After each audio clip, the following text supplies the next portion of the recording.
Now on the handout that I passed out right now to you guys, if you look at the parent functions, you got the names of them. You got an example of the graph of each function. You guys have your input-output tables right there. The equation of the original parent function and the characteristics stating the domain and the range where the intersects are. Now, we're gonna hopefully next Tuesday we should be finished. I'm hoping that on next Tuesday we should be able to take that second quiz. So we'll have a unit in hopefully by Thursday. Okay. If you notice, most of the stuff that we've been going over is still pretty much a lot of the stuff from the first quiz. Identifying if the graph is linear, quadratic, exponential. You guys understand, we're going to go over that right now. Right now you guys had input-output tables, and you guys had to figure out the rate of change, so you guys identify that. Okay. So let's go ahead and go right into that.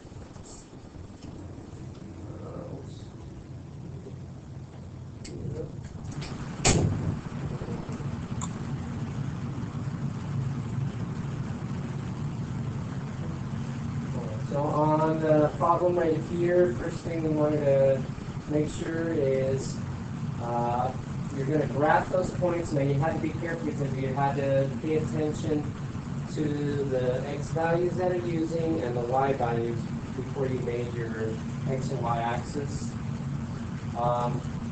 We are going to classify the table as quadratic, exponential, absolute value, or other function. This is what you guys should be able to do already. Okay? So let's go ahead and take a look. Alright, for the first one, if you notice rate of change on these right here, they're all +1. Did you guys figure out a rate of change on those two right there?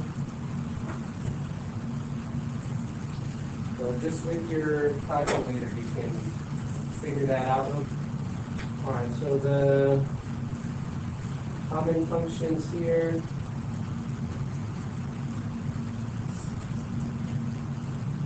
If we did 96 minus 24, 72.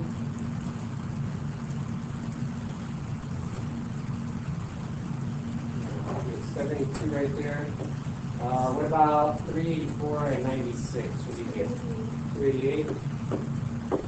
And 1536 and 384. What do you get? Say again? 4,152. Okay.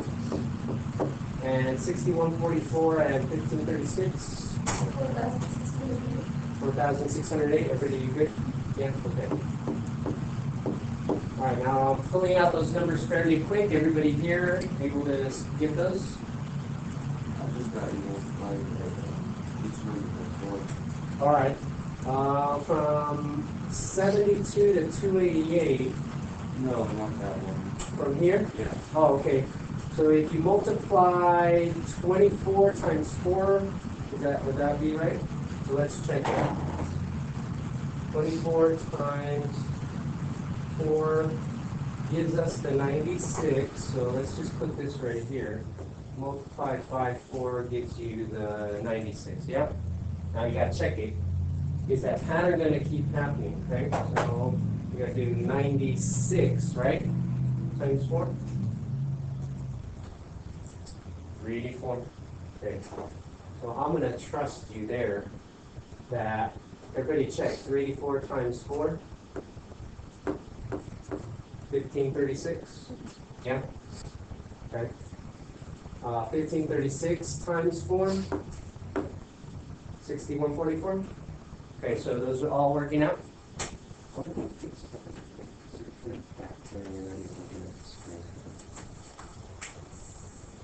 All Alright, so now what if you didn't notice that in there? And you're looking at these numbers, there's no pattern in these numbers, right? Okay. If you were to keep going on, you would have to try to figure out the pattern. Now, that is a multiplication. The minute there's a multiplication in the rate of change, now notice it's in the first difference. If it was an addition, that would mean what? It would be linear. Okay? If the pattern was addition, that was constant. Now the pattern here is multiplication and it's constant, so that means your graph should look like what? Multiplication should give you the hint right there. It's exponential. Yes? When the rate of change has a multiplication in that rate, that graph is going to look exponential. Okay? Now let's say you didn't notice that. Okay? Let's say you didn't catch that and you kept getting these numbers over here, 72, 288, 1152, and you kept going from that and you notice, okay, I'm not getting a pattern, right? So when you look at the table of values, you notice we're going to graph on the x-axis. When x is 0, we're going to go to 24. Make sure you grab one of those handouts. When we go to x is 1, we're going to go to 96. You notice that when you draw the x-axis, those points, you can go in increments of 1 on those. So when you draw it, you guys think I would draw the x-axis right there and extend it all the way? What would be a good idea then? Not there is not a good idea to start the x-axis. What do you think? It makes more sense to make the x-axis lower. Now, who can tell me why am I going to make the x-axis lower? What are all positive numbers? Okay, got to be more specific because yes, they all are all positive. But okay, all the what numbers are going to be above that? Your y-axis are going to be way up here. Yeah. So the x numbers need to start all the way down here so you have some room to space it out here. Yeah. Did the y-axis right here, do you think that's a good spot to put the y-axis?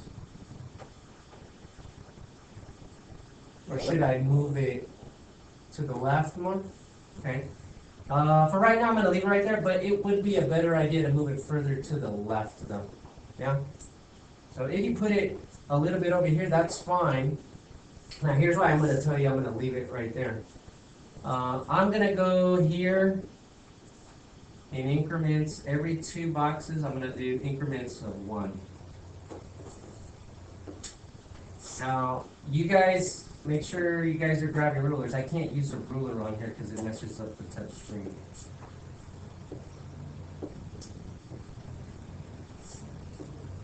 Alright, so I got my numbers labeled 1, 2, 3, 4. Notice I don't need any negative numbers on the x-axis. Okay. Now over here, if I go in increments of 2, do you think if I do 1, 2, 3, that would be a good choice? Yeah. Okay, everybody's saying no. Why did you say that? Because it goes up to 6,000. It goes up to 6,000. So I gotta think in my head, I gotta make enough room so I can fit 6,000 here, yeah? So I got 1, 2, 3, 4, 5, 6, 7, 8, 9 marks there that I fit because I went in increments of 2. What do you think I can do? Then each mark could be what thing? 1,000?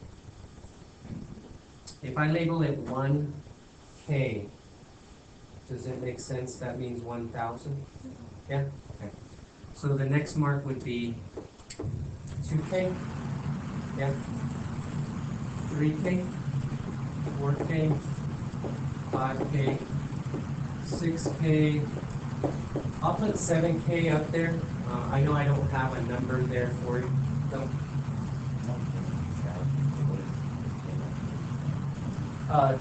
In kilometers, 1,000 kilometers.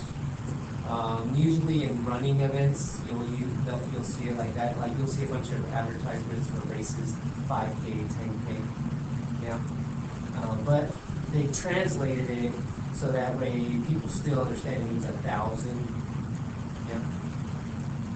Yeah. In money, when you guys start working, if you make 3K, you're making $3,000.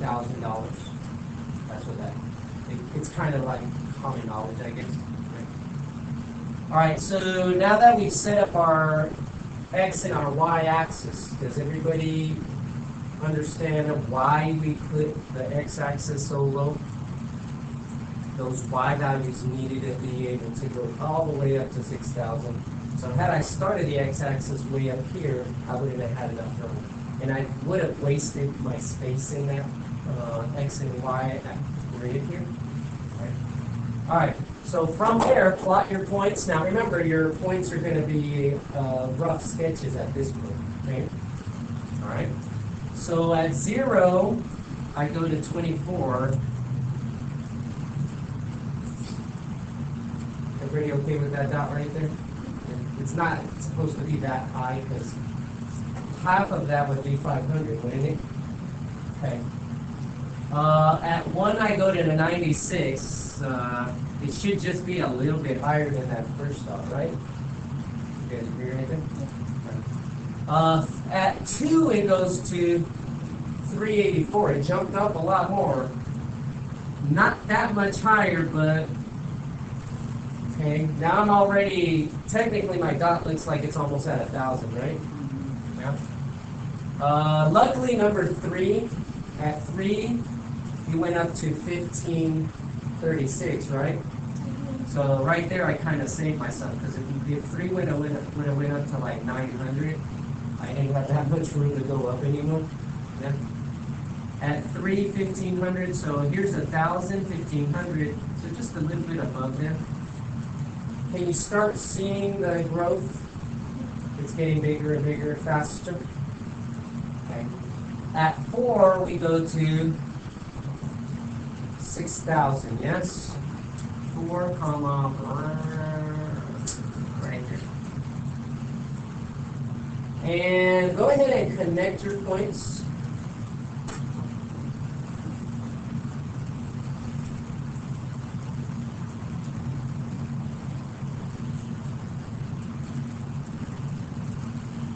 Technically, an exponential growth goes forever from coming from the left. What do you think my domain is?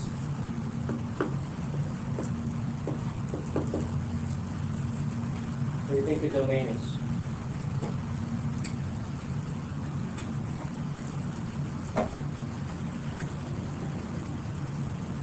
Okay, nobody's giving me an answer now. So the domain is all real numbers. What would be the range?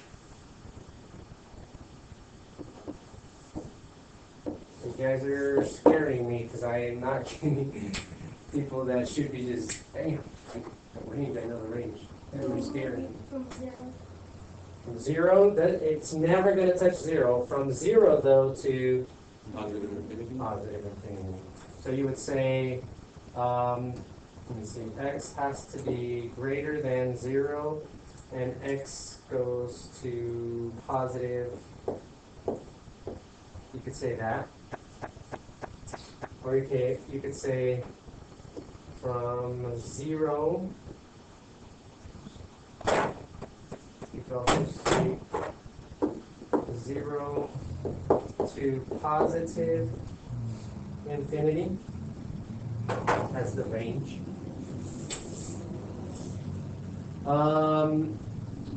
The graph models, what type of a graph here? Exponential.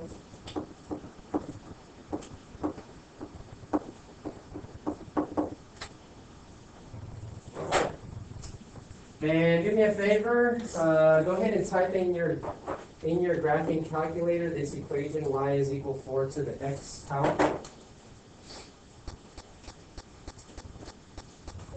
So turn on your calculator, hit the y equals button, clear whatever's there, type in y equals 4, raise it to the x power and hit graph.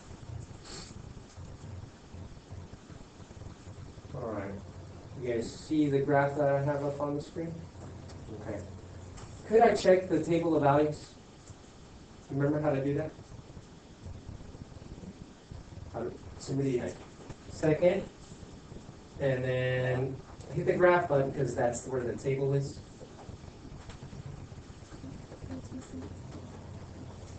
Are those the numbers that is in that table of values there? Are those the numbers on the table of values? No. Notice they're not the same ones.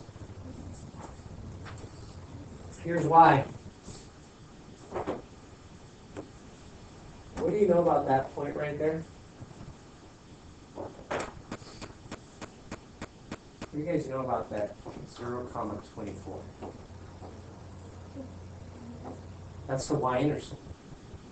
That means that graph shifted up 24 units. So in our equations should say y is equal to 4 to the x plus 24.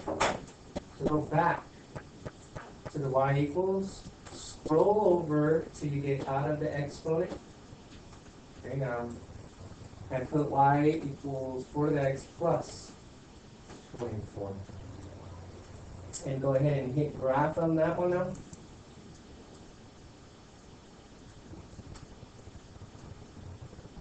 Now, do you notice there's nothing on the screen?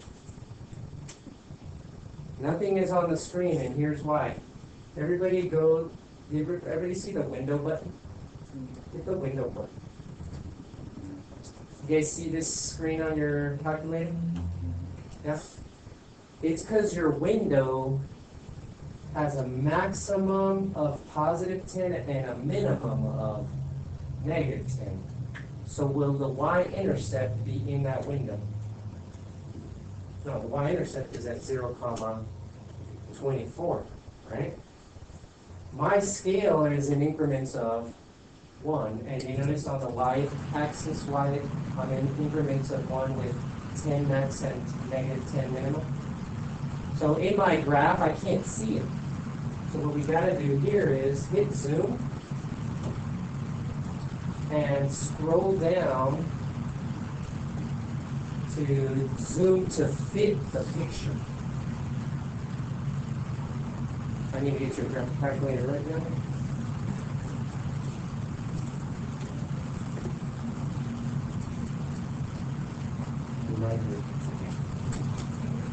Well, hit zoom fit, hit enter, or you can hit the number 0.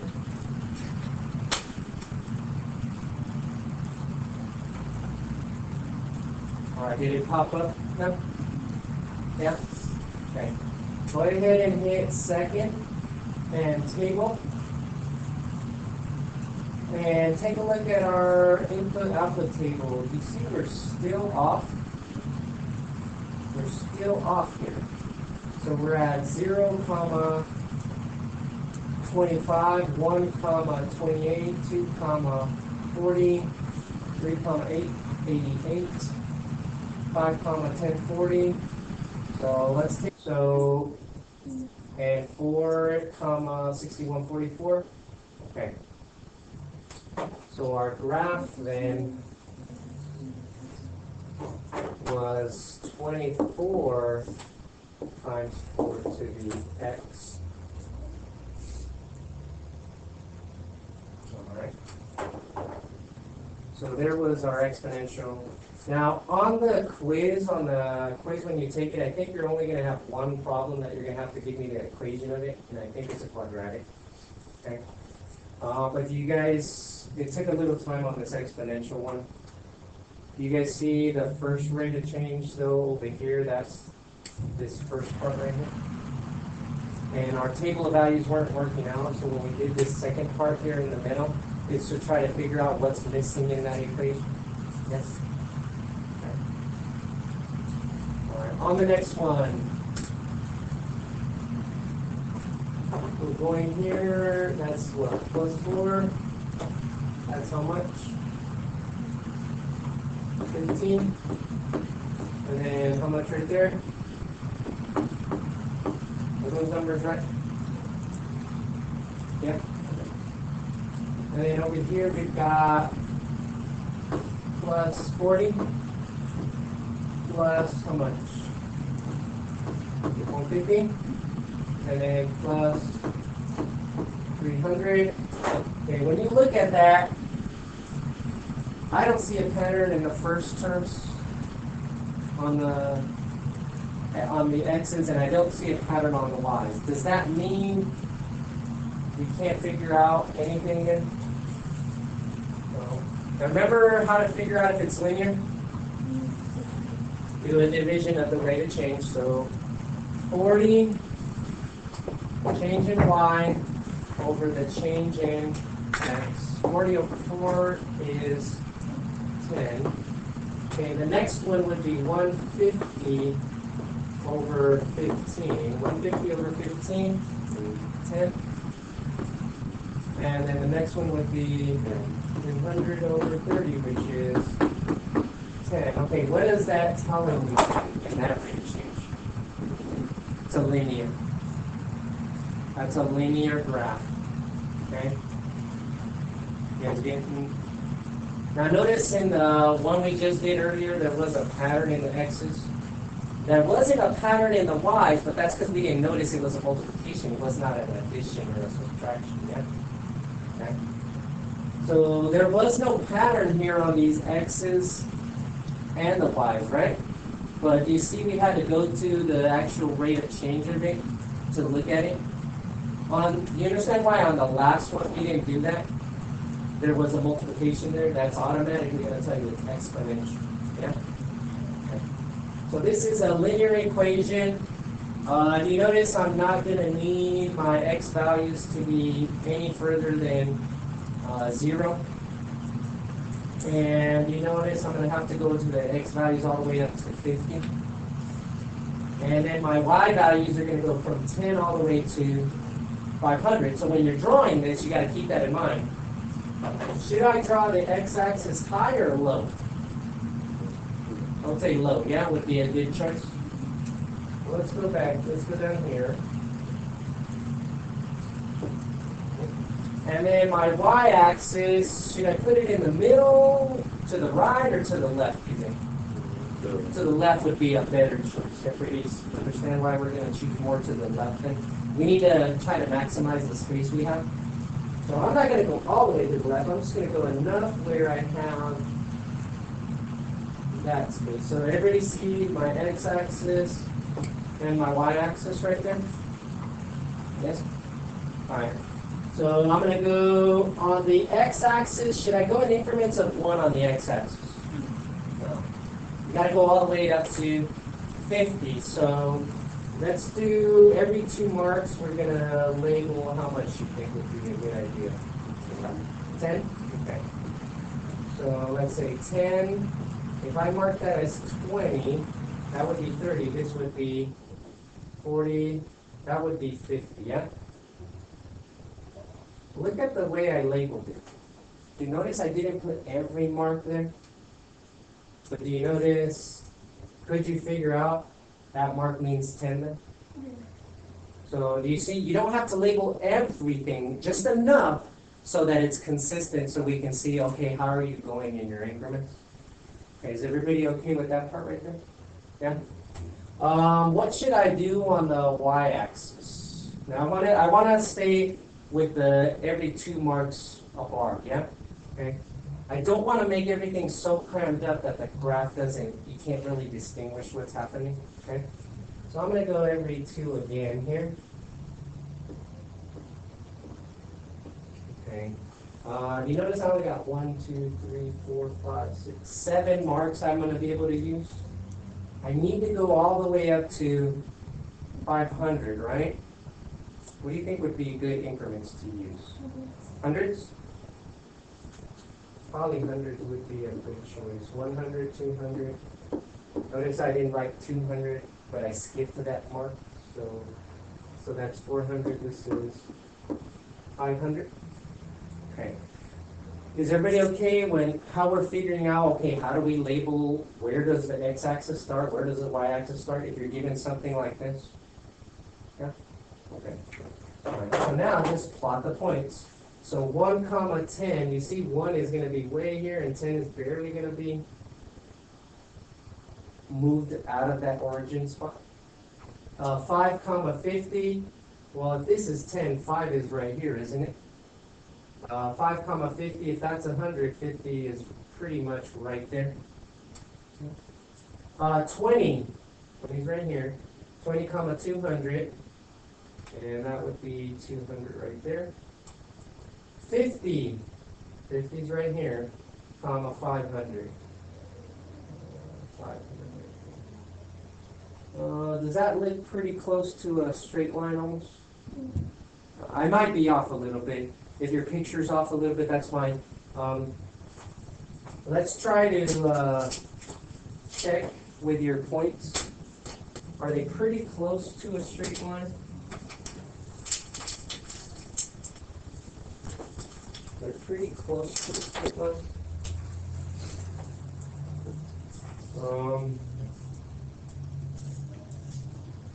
Those on my side, I can't touch the screen because then I'll start messing things up. But do you look? Can you see those are pretty darn close? Yeah. Okay.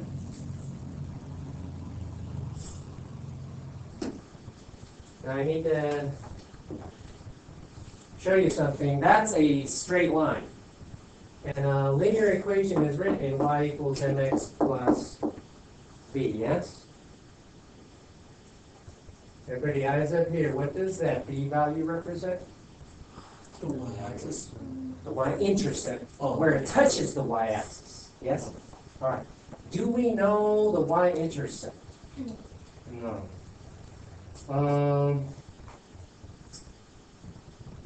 We could probably find it though. 0. It's 0, something. Now, if I were to go backwards, notice this was going in increments of 4, then it went 15, then it went 30. 0, 0. Okay, we'll check it right now. Do we know the slope of the line? 1. 10, yes? So I know that the equation is y equals 10x plus, I don't know, yeah? So let's pretend. Well, I know that it's y equals 10x, for sure. So that's y equals 10 times x. When x is 1, 1 times 10 is 10. So from 10 to 10, that's 0. It didn't move, right? Okay. Plug in 5. 10 times x, 10 times 5 is 50. Do I need to move? Okay, I'm seeing a pattern now right there. 0 didn't move, 0 didn't move. Okay, plug in 20. 20 times 10, how much? Okay, now right there I can start to say that I know what the equation is of that. Right. It's y equals 10x. So go ahead and with your graphing calculator. Go ahead and turn it on. Go to y equals. Clear that last one that we did. Now I might be off though. If I'm off, we'll see on the table of values though. Okay? Go ahead and type in 10 and then x.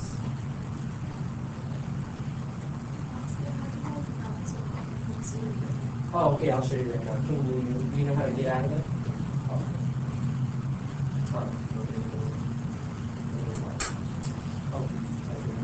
Oh, okay. All right, everybody graphed it in. Everybody's graph kind of looks like this then, probably, doesn't it? And you understand why it's in that mode? What did we last do? Remember the exponential one? We had to make the X and Y values larger. We had to zoom phase, yeah, so we need to go backwards, right? So everybody do this. Hit zoom. Everybody on the screen zoom. Alright, scroll down to 6. Or you can just type in 6. That's zoom standard. Those were the increments of 1. Okay? Alright. You guys see the graph right there? Yeah? Now, you could also hit zoom to fit this new equation now. Zoom to fit that equation. And you see it's specifically trying to use the values that makes this graph look on the screen a little bit better. When we type in the next equation, it's on zoom on that. So remember why it didn't look the way it did right now, because it's based off what it was on the previous equation we were using. Yeah. You guys getting the hang of how to use this graphing calculator? Because the calculator's only as good as who's using it. If you don't know how to use it, you don't know these tricks that we're gonna do. Okay? Can everybody go to the table of values? Can you make sure our table of values are matching?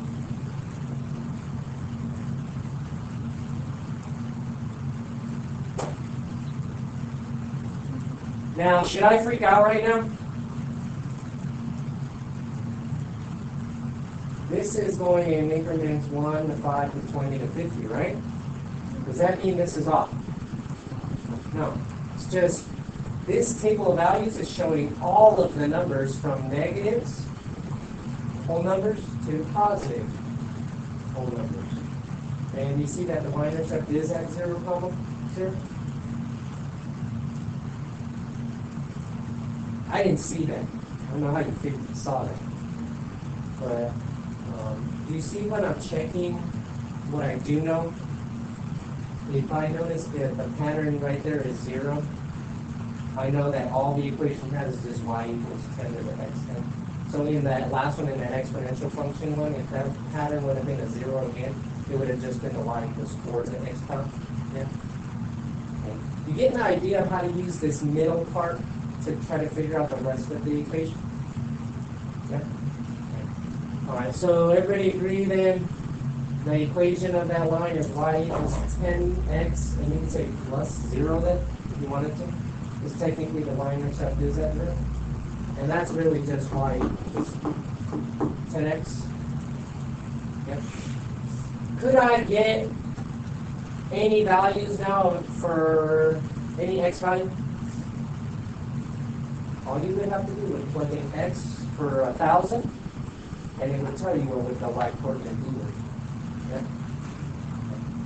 All right. Questions on that one right there? You guys see how I'm getting these equations? Yeah? Okay. What to do is take a look at it. So go to -3, -14, so that's right about there. -2, -9. So what about right there? If any of my points are off, please tell me. We're not in the middle. Like, we just know. Yeah. Oh, okay, yeah, you're right. Thank you. -3, -14. Okay, that one's good, right? Okay, the -2, -9, that one would be right in the middle there, yeah, because those were increments. So very important that I pay attention to that, because if I don't, it could throw off the graph look, because everything's already labeled for me. Yeah. -1, -6. So that one will go right there. 0, -5. Okay, right there, that one threw me off a little bit. In my mind, I'm looking at, is it going to rebound now? 0, -5, 1, -6. Okay, yeah, it just did what I thought it was going to do. Do you see what it's starting to do now? It's starting to make a parabola, isn't it? Yeah. Parabolas are going to fall under what kind? Quadratic. Let's just make sure 2, -9. You see they're exact reverses of each other on the other side? Yeah. And 3 comma negative 14, right down there.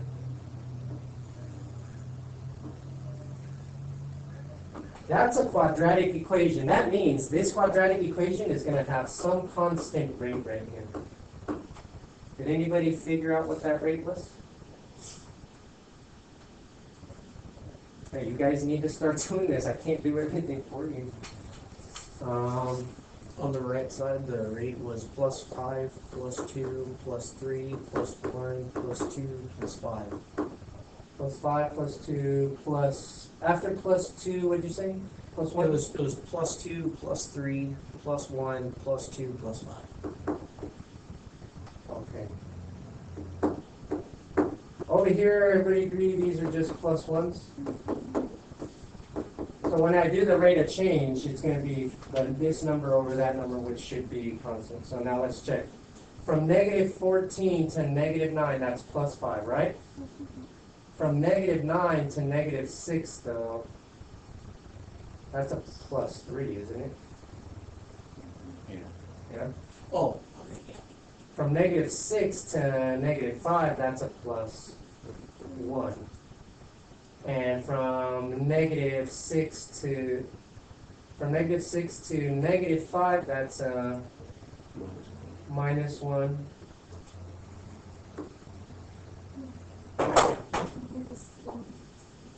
And then it reverses. -1, -3, and -5. Okay. Right there, that tells you there's no pattern in there, right? If there was, then it would be a linear, yeah? So if the pattern is in the next one, which it should be because this is a quadratic, right? All right, the pattern there is -2, -2, +2, +2, +2. Now, it's going positive, and then it's going negative, yeah? Okay. So that means quadratics are y equals ax squared plus bx plus c. Now we're going to try to write the equation. Remember on the last one I had some issues here because I was having trouble figuring out one part of it, the b part. Yeah? Okay. This quadratic, already you know that the quadratic, is it going up or is it going down? Down. That means the a value is a negative number. Okay? All right. That means whatever the rate is, Aren't they all -2? they're all -2. So let's just check. From 5 to 3, that's -2. From 3 to 1, that's -2. From +1, oh yeah, you're right. -2. They're all -2. So the a value, since the rate is all constant, I was a little worried here because I was like, okay, something's wrong here. Negatives and positives don't make sense there. Does everybody agree the rate was all -2s? Yeah?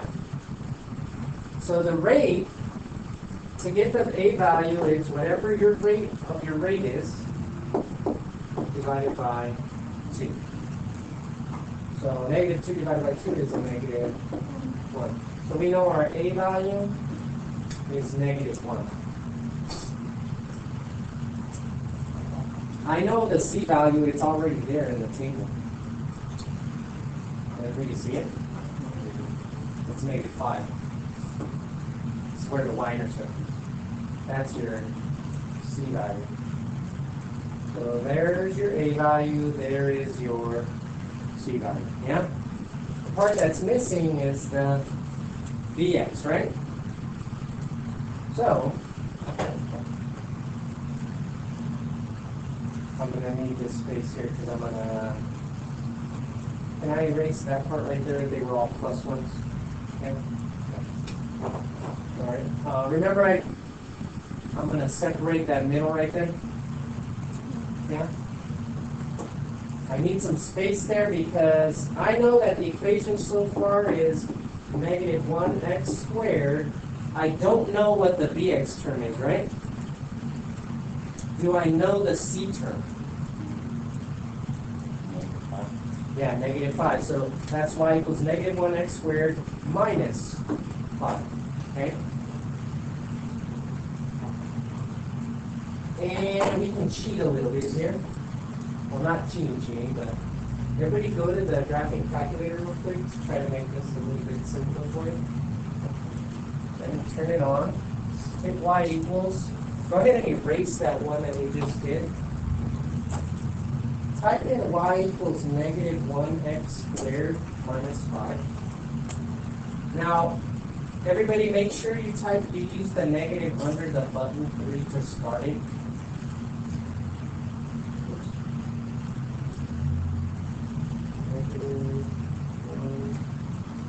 You could have just left.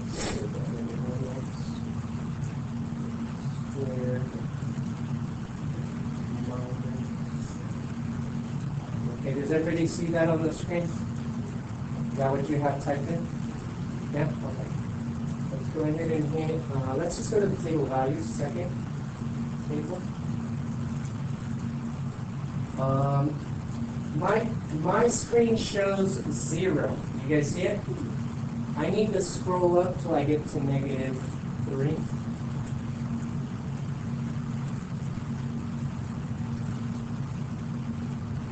Wow. They're all matching.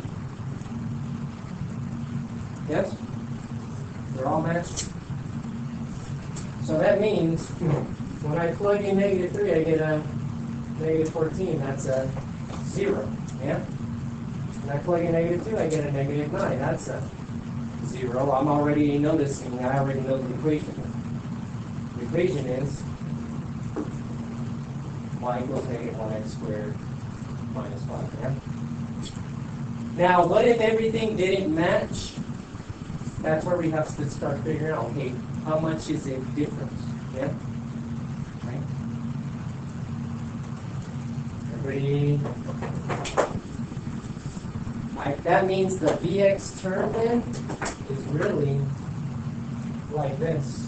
Y equals negative 1x squared plus 0x minus 5. And the reason why it's a 0x is because 0 times anything is going to make it disappear.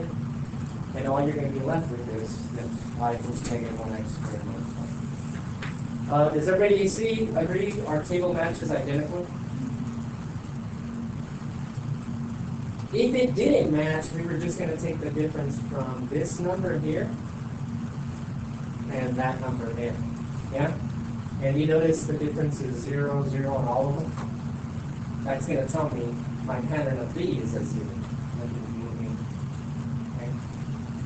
Okay. Any questions on those right there? No? On this one then, so we got that graph.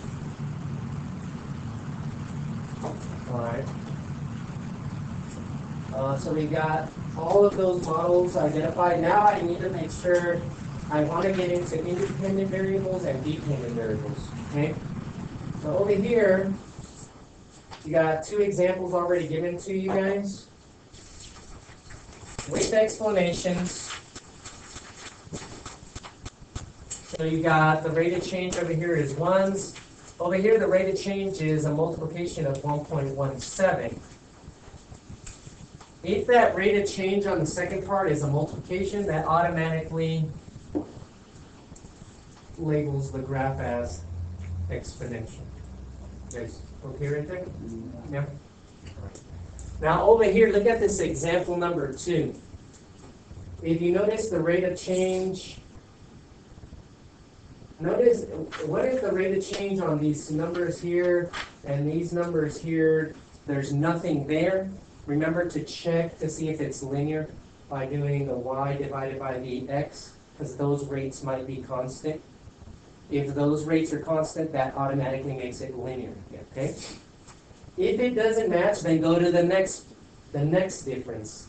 If you see that the difference there is some type of an addition or subtraction, then it's quadratic. Okay. What if the rate here would have been a multiplication of 6?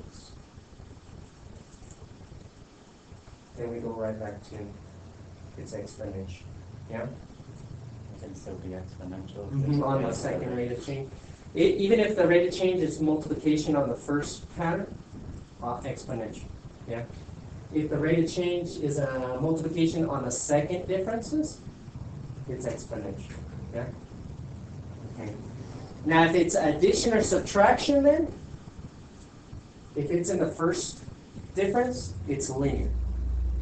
If it's in the second differences, then it's quadratic. If it's in the third differences, then it's an odd power polynomial. Yeah, meaning to the third, to the fifth, to the seventh, or something like that. Okay. All right. So do you guys understand how to figure out these patterns there to determine if it's linear, quadratic, or exponential? Yeah. Do you guys see how looking at the graph gives you a better idea of what the graph is going to be if it's one of those? Yeah. All right. So go ahead and fill that up. Okay. Now, I'm going to leave you guys to finish those two. I want to get to this one right here. It says, what would be the oven by, when would the oven be 75 degrees? So when would the oven be 75 degrees here? So you have to find the pattern in this. And then you have to figure out, in that pattern, how long is it going to take you till you get to 75? So we don't know at what time that would be. But do you see as the time gets longer in the oven, the temperature is going down in this table of values? Yeah. They go down by 50. Are they going down by 50? Yeah. So that's a minus. Everybody agree those are correct? They're going down by 50s? Yeah. Okay. And then these are going up by 10s, right? So now, it's important we know this rate of change because we're going to have to match the x for the time that goes with 75. So if I go down 50 from 225, so on your calculator, do 225 minus 50, what do you get? 175. 175. Okay, I'm not there yet. Okay, take away another 50. 125. 125. Okay, not there yet. Take another 50. 75. 75. Now, do you notice over here, though, these numbers that I circled? When I went down 50 from 225, I had to make sure I went another 10 up to here. And when I went down 50 from 175, I had to make up another 10.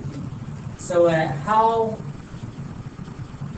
how many minutes will the oven be until it gets 75 degrees? 60 minutes. So in 1 hour, the oven will be 75 degrees.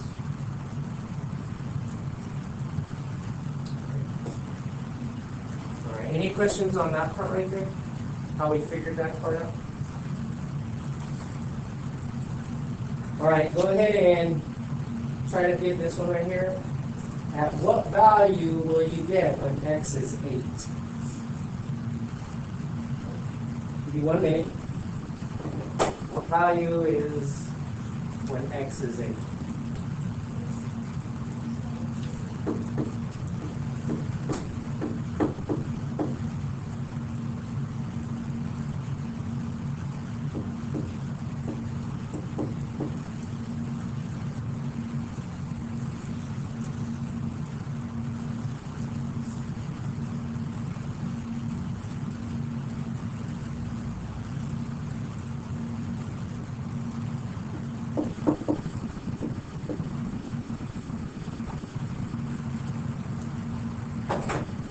All right, does everybody get the same numbers I'm getting?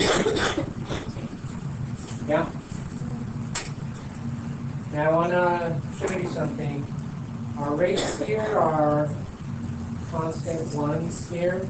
Over here though, is this clear for everybody? Are you getting the same negatives, but then it goes positives? Okay, that should give you an indication then that we're doing an absolute value function. Okay?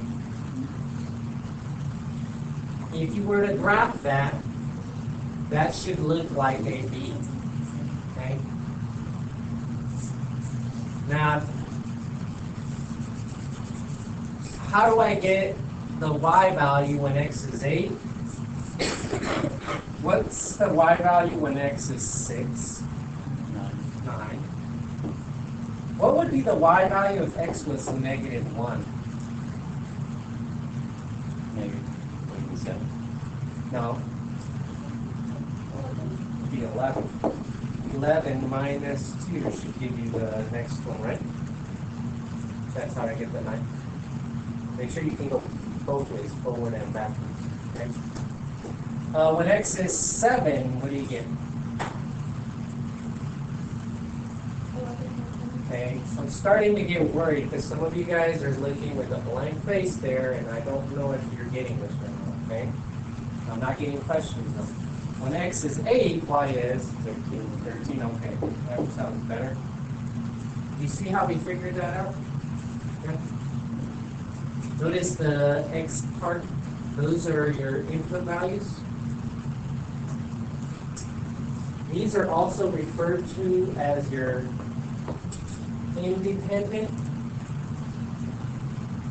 variable, and the y's are called your dependent variable. Okay? X's are also referred to as your domain, and this is your range. Okay? Independent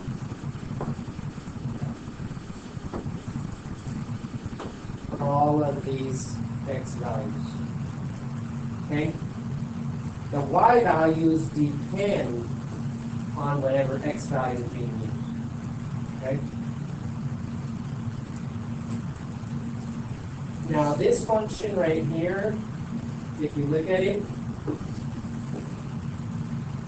at 0, 9, way over here, and I'm going to just do a quick rough sketch of it. 1, 7, 2, 5, 3, 3, 4, 5, 5, 7, 6, 9. Can everybody see the B? Now, I just kind of did a rough sketch real quick because the pattern that's going to happen when you get an absolute value is you're going to see the number is still the same, but then, remember on the last one, somebody caught it? Remember, because I had positives, then it changed to negatives, and I didn't catch that at first, and I was a little worried because I'm like, wait, this is the graph shows a quadratic, but my pattern is showing an absolute value. Right here, this pattern, it's changing from negatives to positives, but the number's still the same, right? Now we're talking again about an absolute value function. Yeah? Okay. And that's because an absolute value function always forms a V. So that rate should be exact opposites at 1. Okay? Can you see that the rate change signs right here? That's where it dropped its lowest point, and now it's starting to rebound and go back up. Okay? Now my sketch is really rough, okay? If you were to plot it really nice and neat, you would see it a lot better. Any questions on those two right there? How to figure out the value is 75 degrees for the dependent variable? We just had to follow the pattern on the x and the y. On the second one, we had to get the dependent variable. We wanted to know when x was 8. So independent are your x's. The dependents are your y's. Okay? change is multiplication, automatically then exponential. Yeah. No, even if it was the rate of change on the first one, but it was multiplication, bam, it's exponential. Yeah. Because what's happening is it's just growing that much quicker. Yeah. So on this one, if it's exponential and it says what is the y value when x equals -1? So when x equals -1, remember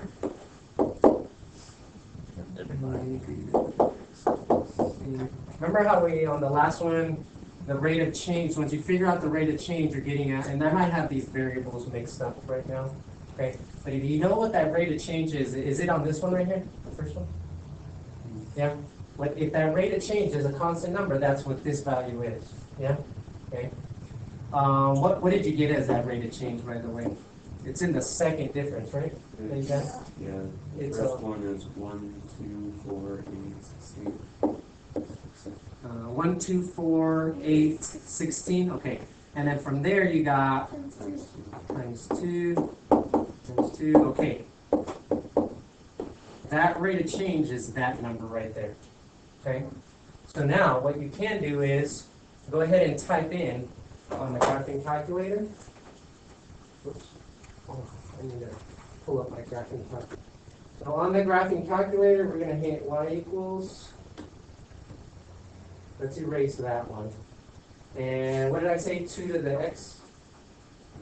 The rate of change was 2, right? Yeah. Okay, so that's, we just know so far, we know it's 2, raise it to the x power. That's as far as we know, right? Okay, go ahead and hit graph. Now remember, if it doesn't show, it's probably because it's off the grid, but it did show. And then that's fine. We can go ahead and let's go to the table of values, because that's what I'm looking for. So let me pull up that problem. Okay, so here we go. Now we gotta, remember how I will separate that space right there in between the x and the y? So when x is 0, I get a y value of 1, right? When x is 0, I get a y value of 1. So right now, from 1 to 0, that's a -1 difference. Yeah? When x is 1, I get a y value of 2. Okay, I like that. That's those two numbers of -1s, they're both off by 1. Yeah? Okay, now check the next one. When x is 2, we get a 4. Okay, I'm off by 1 again. Now I gotta go to the next one. Okay. When x is 3, when I plug it into y equals 2 to the x, because that's all I know so far, right? When x is 3, I get an 8. Okay, I'm off by 1 again. Yeah? Am I off by 1 on every one of them? You gotta check that to make sure. Does everybody agree at 4 it's 16, I'm off by 1 again? At 5 it's 32.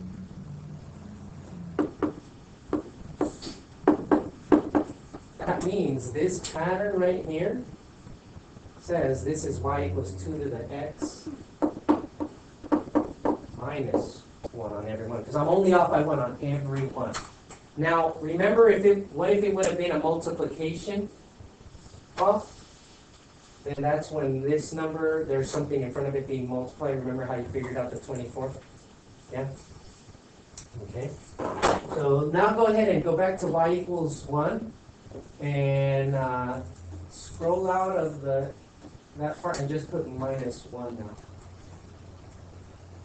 And then go ahead and hit second and to the table. Are they all matching? Because if they don't match, something's wrong. Are they matching? Okay, some of you guys are looking at me like you're waiting for me to give you the answer. Can everybody see? Are they matching it? Yeah? Okay. I don't need to do -1, but I need to look at the other ones. Every one of them match. Once my table of values matched, I got the right equation. Yeah? You starting to get an idea of how I'm playing around with these table of values so I can figure out the equations of them? Okay? So the negative one can be the x equals to what is y value? When x is -1, all you gotta do is go to the table of values now. When x is -1, the y value is negative 0.5. That makes sense right there? Yep. Okay. Now this one's a little bit tricky because if you notice the pattern in the first differences, you don't see it, but then it's after that where you get the multiplication of 2. You could follow that pattern and keep going down or go backwards the other way. You'd still get the same thing. Yeah? Now what's the opposite of multiplication? Division. If you want to go backwards, just divide to go to the next value. Does that make sense? Okay. Okay, everybody okay with that? I want this to be easy when you see this on the test. It's got to be super easy. You guys have to be able to identify linear, quadratic, exponential. You see how absolute value works? Yeah? If it's an odd degree to the third power, it's going to be the third rate of change. Or you could say the third difference. You guys starting to see how you're going to play with these table of values? You got to just keep looking for patterns in them. Yeah? Everybody okay how to figure out if it's linear? Yeah? Okay, you guys okay how to figure out if it's quadratic? Yeah? How about exponential? Okay. Now do you see how to figure out absolute value? Yeah? Okay. All right. Is this coming together for everybody here? Okay. Now, do you guys notice I introduced the words independent and dependent? Independent are which variables? X's. Dependent are your y's. Yeah? Okay. All right, so let's go ahead and move to the, all right, can everybody see the first example here for you, which is all set up for you? It has all the steps given to you. I'm hoping this is super easy on the test. When it's saying, here is the function, g of x is this, find the value of g of -1, all you're doing is plugging -1 for instead of x. Here's my substitution of -1. Now you just got to do your order of operations right there. When x is -1, my g of -1 would be 8. Does that make sense right there? All right. Can you guys do the next one, g of -2 for me? Can you guys do g of -2? I just want to make sure this is understandable. I'm not throwing some curveball at you guys. Does it make sense? Okay. Everybody? All right, so -2 squared is 4. -5 times -2 is 10. Bring down the +2, not a -2 like I do. Okay. 4 plus 10 is 14. 14 plus 2 is 16. So that means g of -2 is 16. That's when x is -2, the y value is 16. Is everybody okay on that one right there? Did everybody get the correct value right there? Did everybody get 16? I messed up on the -5. Okay, so just order of operations. Just try to keep in mind. I'm going to go ahead and draw a line right here. You guys remember this word, PEMDAS? Remember PEMDAS? Follow it, okay? Look for parentheses first. Anything in it, take care of that first, okay? Well, no, I messed up because a negative times a negative is a positive. Okay, so some simple math. Just you guys have to watch out for those little things, though, okay? Because in the long run, that's costs you the wrong answer at the end, okay? Does everybody understand what you're going to do on this page of the handout? All right, you notice on the next problem, the function is a different function. You're using a different one, okay? All right. So I'm going to leave those. Can everybody read these boxes for me real quick? Read them. And then we're going to start to sort them out a little bit, okay?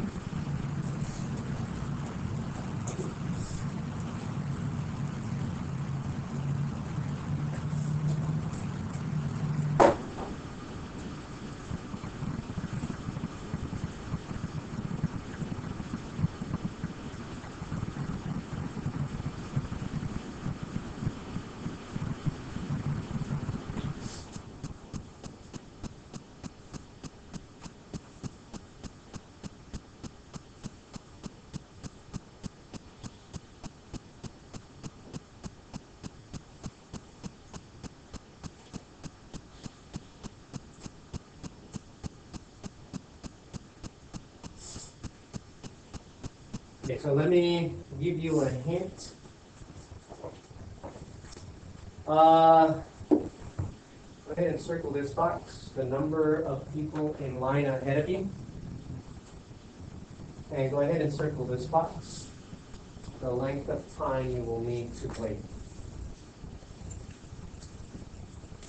I'm just going to put in the first column, the first box needs to be which one of those two is the independent one. Is the amount of time you're going to wait independent, or the number of people in line ahead of you independent? The length. The length of time you will need to wait is independent? Think about it. Wouldn't you depend on the number of It's people ahead of you? This is dependent, isn't it? The length of time depends on how many people are ahead of you. So which one is the independent? The number of people ahead of you. So that goes in the first box right here on the top. The number of people in line ahead of you is independent. The amount of time it's going to take you to get to them depends on how many people are in front of you. So that's your dependent, the amount of time that you're going to take. So now you're going to start filling in this box, and the number of people ahead of you, that is independent. Dependent is the length of time you will wait. Okay, does everybody see how we figured out that one? So you circled that one, or you can exit out because you've already used that one, okay? Now you got to find another pair that goes together, okay? So see if you can find another pair that goes together.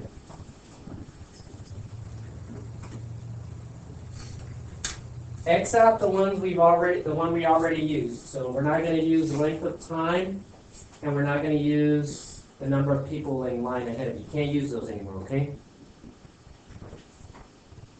Anybody find another pair? Don't tell me which one's dependent or independent yet. Just tell me the pair. What you find, Marshall? The number of meals you prepare. Okay, so everybody find the number. Okay, here's the number of meals you prepare, and which one did you match it with? The number of people you will be able to serve. The number of people right here? Oh, okay. All right, cool. All right, so everybody agree we're gonna use the number of meals you prepare and the number of people you will be able to serve. We'll match those. All right, which one is the dependent, to make it easier for you? Which one depends on the other one to happen? The number of people you will be able to serve. The number of people you will be able to serve depends on how many meals you will prepare. So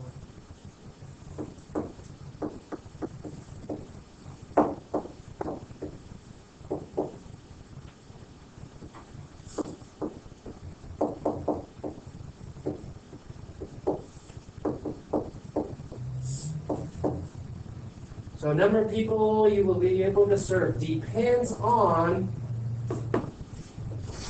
the number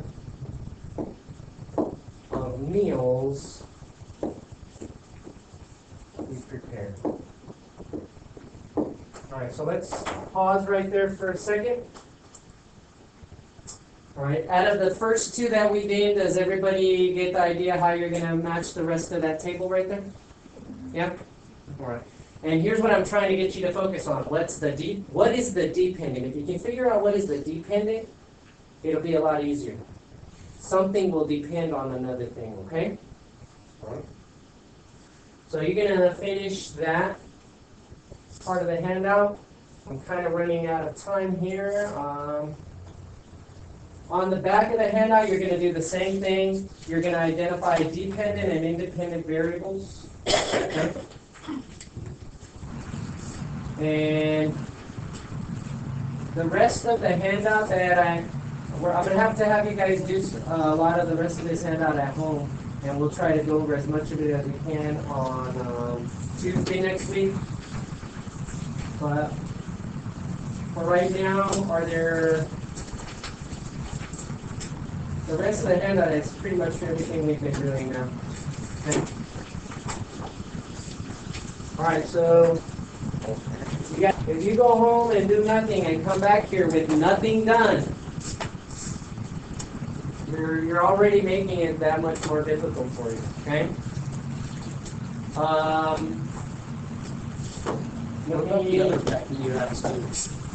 That one there should be some of those handouts that should be already done, but we're gonna finalize everything then on Tuesday. We want all the handouts, questions on anything answered, and then I think we're gonna take the test then on Thursday.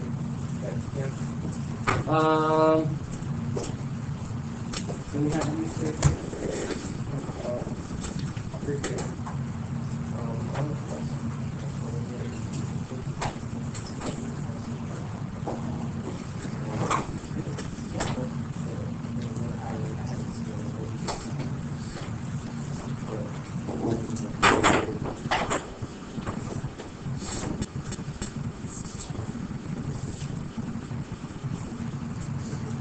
You guys can leave the graphing calculators or right there, right? All right.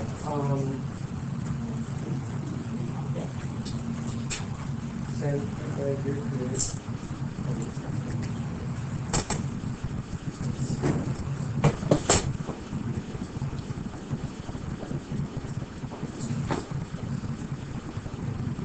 Please restroom. Okay. Try to come in and dust it. Because you're supposed to come in on Tuesday. Oh, fine. It's just, it becomes more difficult to help you if you're doing nothing. People that have the day off, or people that I'll help you.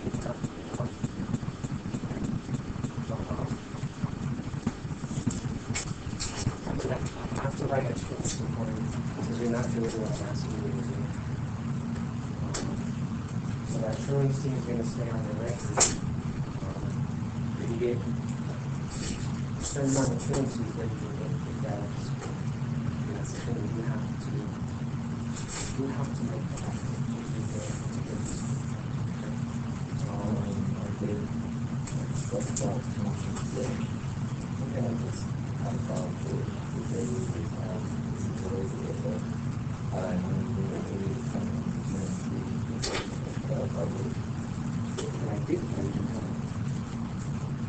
Yes, if the people that are caught up, you're good. The people that are not caught up, that you weren't here that day, fine. Just and I'm not that to choose because I need gas coming from the back. Okay. All right. I just say Okay. I mean, either way, you're still behind them. And you're not doing the work to catch up. And that's where you gotta be careful. It's gonna affect you. We're already gonna finish the second vision of the bill, but you still have that. I can't start doing it. Mondays and Wednesdays. I have time to put it to 12. But you gotta start doing it. first thing on Mondays and Wednesdays.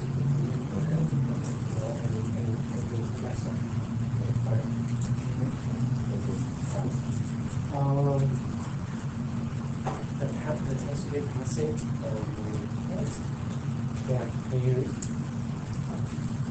so there's stuff that I'm gonna put some stuff together that you need to do. And I'm gonna give it to you. So today is kind of tough because I got classes all day. I'm gonna put it together for you tomorrow because today I'm just kind of jammed all day. Well, what is it that I didn't pass on the test? Well, that's what I'm gonna do. I'm gonna put some review sheets for you so you can. Okay. And I'll have it ready by tomorrow then. If you're not here tomorrow, I'll give it to your teacher, and I'll tell her to put it in the folder, okay? So that's the only thing. I got a class right now, though, sorry. Alright. Well, it did come in the other day. No, yeah, no, you're getting there, you're getting there. We're